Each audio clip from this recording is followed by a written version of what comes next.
What does high score mean? New high score, is that bad? What does that mean? Should I break it? Hello everyone, welcome to Veteran Gaming Raid Shadow Legends. I am Aaron, and I have been looking forward to making this video all day because there is a 2x Ancient Shard event to get epics and legendaries, and also a times 10% chance to get Wallmaster Othorion here, who is an AoE specialist legendary, hits very, very, very hard, could be fantastic in Hydra, as well as taking out like Doom Tower, Waves, Curse City, all that kind of good stuff. So he would be an absolutely massive pull. It's not likely to get him, right? But I think there is a decent enough chance to get legendary, and there are also a whole bunch of epics that would help out the account. Obviously, Geomancer is the big time number one. He would be even more important than most legendaries, in my opinion, because he is that strong of an epic champion. We do have the champion chase going on for the Fusion Wixwell, which is another reason I'm pulling. If you haven't been keeping up with the series, I'm trying to see if a hero of roughly my caliber with the resources I had can complete this fusion for Wixwell. So we need to get to 3,000 points to get the lizard chicken bird thing here. Varix, I think is his name, as part of the fusion. As you can see here, I do have 199 points I've just had from pulling mystery shards throughout the day, because there is also a champion training event going on, which allowed me to get my good old girl. Where is she? Why are you not up higher? Syl. I got Syl up to 60. Probably because you're not ascended all the way. And I still got to get some stuff, some gear to get your power up there. But yeah, I got Syl up there thanks to the champion training event. So here's the plan. We're going to pull. We're going to get really lucky. We're going to get a bunch of legendaries and epics. We're going to get one Terex the Restless down here for champion training once we start leveling all these others. We're going to get another Terex the Restless from the tournament. And I actually already have, I don't think I hit him. Yeah. I got my first Terex the Restless all the way up, ascended, level 40. He is ready to go for the Wixwell fusion. So, 1 down, 15 to go. If I'm doing math correctly, God, that's so many. Yeah, 1 down, 15 to go. I mean, there is a chance also that we pull the epic here, Arwid Quivergrass. Need to work on my Scottish accent. Or my Sylvan Watcher, whatever you want to call it. But there is a chance that we pull one of those, which would significantly make the fusion a little bit easier. But we're not going to get our hopes that high, right? Like, we're not going to get our hopes high enough to get that one or Wallmaster Othorion. If we get one, that's fantastic, but we're not going to get our hopes up. What we really want, though, are some good epics and legendaries, not only to help out the account, but it's going to help that champion chase escalate even quicker. So I'm hoping we can do this in like 60 shards, because I'd like to hold on to some ancient for like the next 1+1 event or something like that. Plus, there's obviously more to the fusion to go. So we're going to hopefully get it done in like 60 shards, but we're going to see how it goes. Hopefully I have the room cleared. I'm not going to waste any more time. We're just going to jump right in. And we're just going to hope we get lucky. All right, so cross fingers, toes, whatever you got. Here we go. First 10 pull. Come on, come on, come on, come on, come on. All right, a bunch of rares so far. Just getting warmed up. Wow, a complete rare 10 pull. All right, not a good start. Those are all trash. Okay, we got the bad ones out of the way. Right, here we go. I feel like some people are not crossing everything. Cross stuff, or pray, or whatever it is you do. There's no way I'm going to get another full... Okay, there we go. Fielja. I don't know, it's a dwarf. Dwarf attack. What do we got here? Attacks one enemy 2 times, destroys a target's max HP by 10%, cannot destroy more than 50%. Attacks one enemy, 75% chance of fully depleting. Okay, so we got some turn meter in there. And an AoE on the A3, books down to 3 turns, which isn't bad. Fills champions' turn meter by 15% and heals them by 15% of the damage inflicted if this attack is critical. Okay. Faction Wars, maybe. Not really seeing a whole lot here. If this champion has 2 or fewer buffs at the start of the turn, places increased attack and increased crit damage on the champion for 1 turn. That's a passive, though, so that's... Seems like they're pretty much always, if they're in a low buff team, have that going on. So, not super stoked on this one. My dwarfs are incredibly weak, so I'll definitely take them up to level 40, but nothing great there. Nothing great there. But hey, first epic. We're up and rolling, right? Gonna have some more good luck coming. I'm sure of it. Come on, come on, come on. There's another one. Mistress of Hymns, Tashada.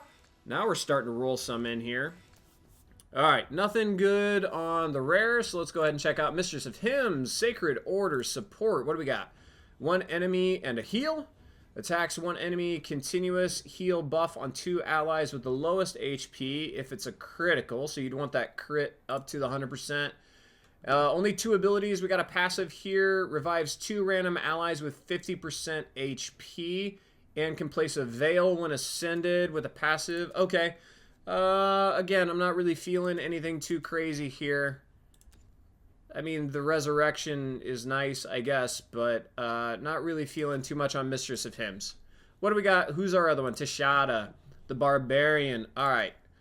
Attacks one enemy, 50% chance of placing the big increased debuff on this champion for 2 turns. Okay, so increased defense, buff for 2 turns, the big version. Okay. Attacks 3 times at random.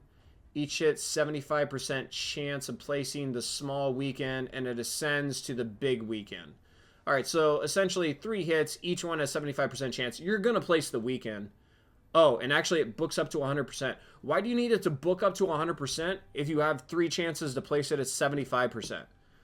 That seems very unnecessary. And 3 turn here, revives an ally with 40% HP and turn meter, then heals all allies by 15% of their max HP. I mean, that's not too shabby, but I'm not... I don't know. Like, I just got Still of the Drakes. Everybody gets Still of the Drakes. And that's a revive. Granted, this one... Yeah, it's just a single. I don't know. I'm not really feeling Tashada there.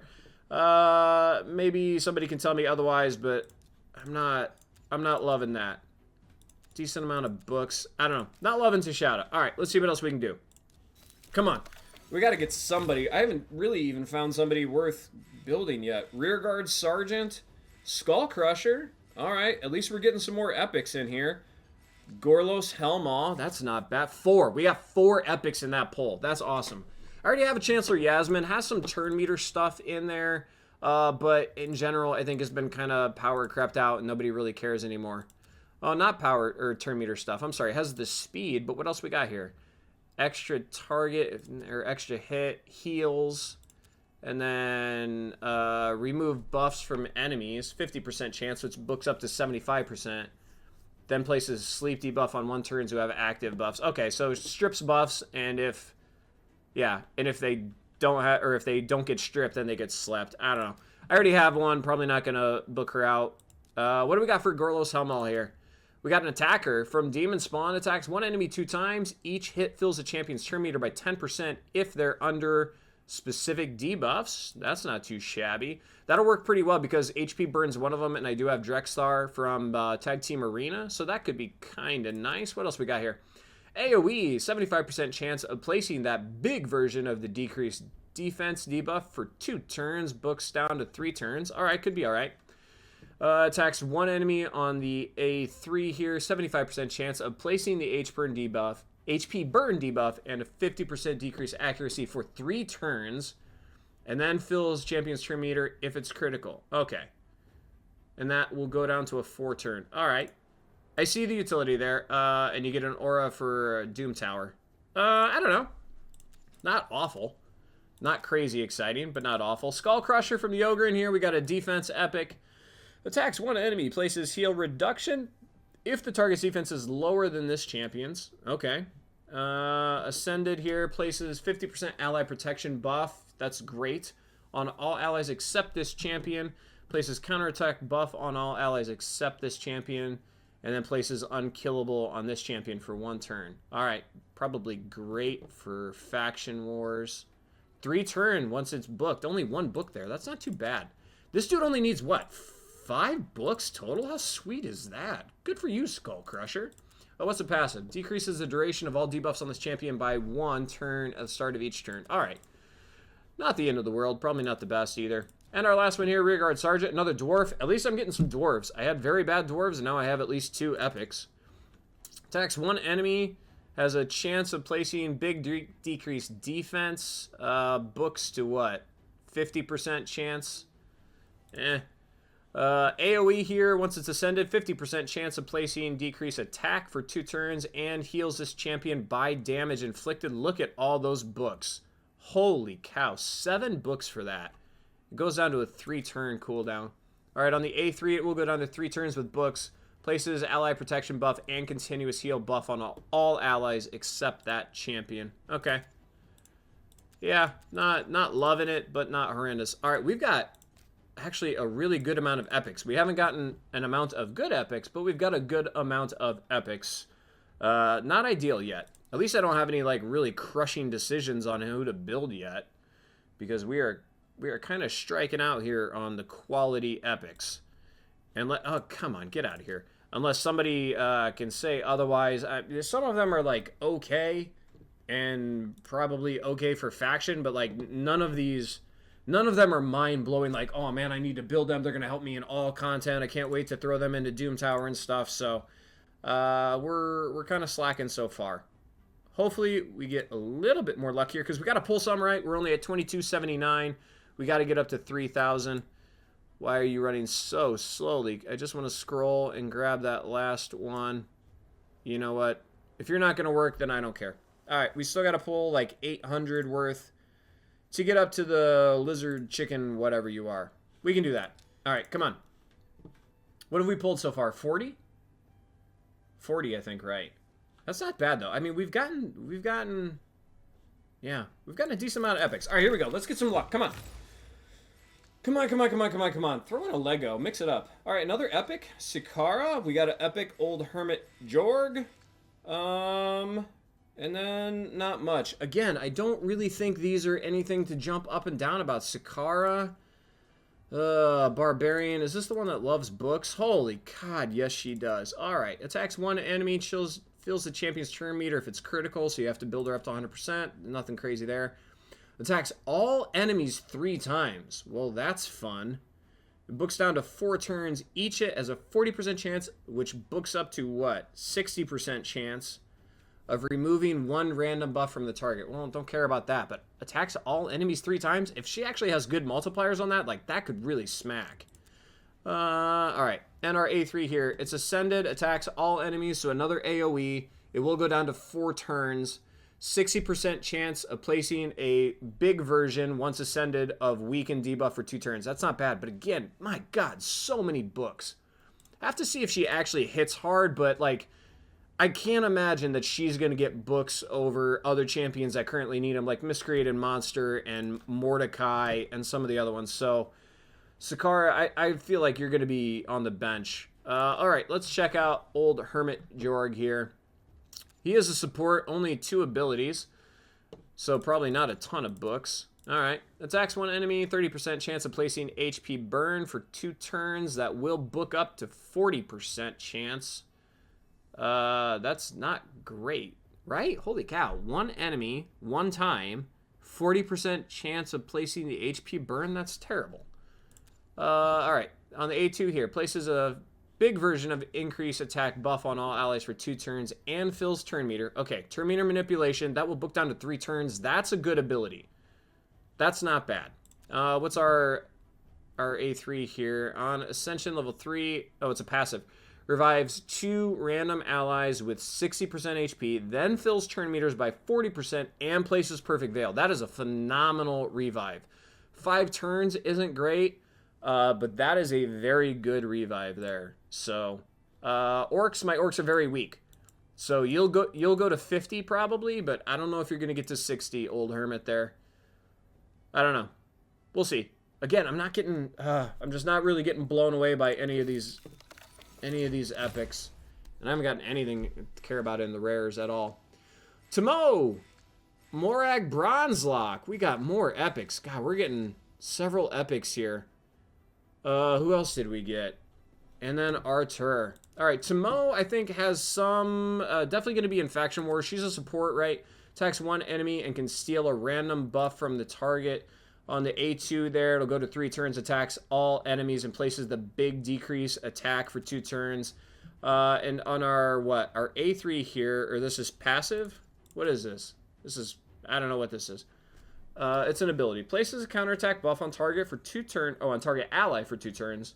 And counterattack buff for 3 turns instead of the allies from Shadowkin. Okay, fills turn meters of all allies by 15% and places increased crit damage buff on allies for 2 turns. Also places crit rate buff for 2 turns on allies from the Shadowkin faction. Okay, so you just like built straight up for faction wars. Increases all heals and turn meter fill effects by 20% when used on allies from the Shadowkin faction. If there are multiple... Okay, yeah, you're straight up faction wars. Okay. Whatever. Worst things have happened. You'll get your 50, but no more. Morag, Bronze Lock, Epic Defense, another Dwarf. I got a couple Epic Dwarfs here I need to get up to 50, it looks like. Attacks one enemy 2 times, will ignore shield, blah. Attacks all enemies. Places a big strengthen buff on allies for 2 turns. That's nice. That's on a 3-turn cooldown. So she's essentially going to keep the big version of strengthen up 2 out of 3 turns. Nothing wrong with that.